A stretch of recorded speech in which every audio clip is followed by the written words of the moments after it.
ئەنجامدانی ئەم پرۆژانە وەکو ژێرخانە بۆ هەمووان ئەو کێشە نابیت ینی نامینیت کە 12 سعات یان 10 سعات ئەو کارەبای هەیە ئەتوانن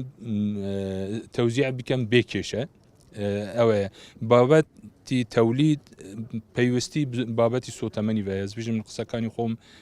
باسی ئەمە کرد ئەوەژی وەزارەتی سامانی سروشتی ئەوانژی پلانی خۆیان هەنە 2023 مانگی 4 قسەیوان ئەوان ئەو سوتەمەنیە بۆمان دابین دەکەێت بەڵام هەکە ئێستا کارەباژی هەبیت و سوتەمەنیژی هەبی هەکە ئەو جۆرە وێزگانە نەبن و خۆتۆ ئەوانە نەبن هەر ئەو کێشە دەما وڵی هەموو هەوڵەکانی ئێمە ئەوەیە و ئێمە سعاتەکان زیاتر بکەن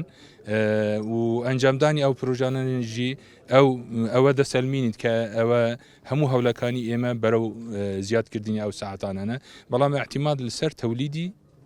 کارەبا دەکەێت تەولیدژی ئێستا 3200 هەتا 3500 مگاواتمان هەنە ئەمە تەولیدی ئەمڕۆیە طبعا لە هاوین و زستان خواست لەسەر کارەبا زیاد دەبیت ئێمە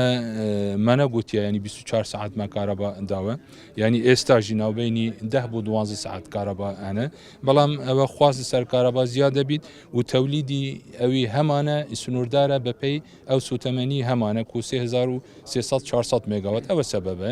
هەموو هەولەکان گەل وەزارەتی سامانی سروشتی ئەو سوتەمەنیە بۆمان زیاد بکەن هەکە وەکو ژێرخانەی بەرهەمێنن ئەتوان 7000 مگاوات بەرهەم بینن بەڵام البەر نەبوونی سوتەمەنی تەنها نیوەی تاقە هەمان ئێستا